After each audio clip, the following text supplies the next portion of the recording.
живеем в дигитален свят с напреднали технологии. Като педагози се даваме сметка, че наистина трябва да мислим стратегически и да изпреварваме бъдещето.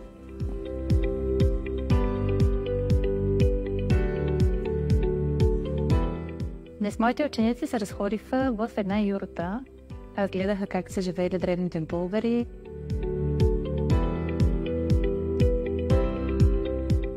Вие може би видяхте по лицата им какво щастие се изписва.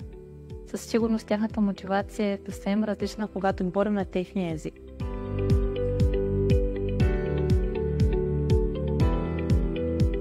В началото не беше много лесно да създаваме подобно съдържание, защото не познавахме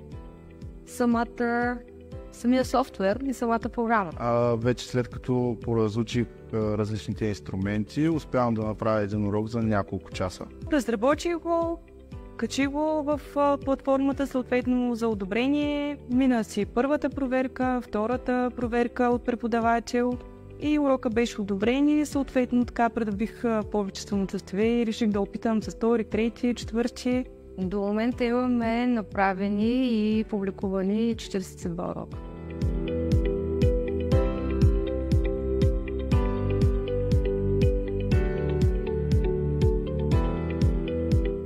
Инструментите, с които те използват, са много разнообразни. Мултимедия, 3D, изображения, пъзели, кръстословици. Учениците реагират изключително позитивно на всякакви промени, които им предлагаме по отношение на внедряване на съвременни технологии. Включително започнаха активно да използват Mozabook самите те.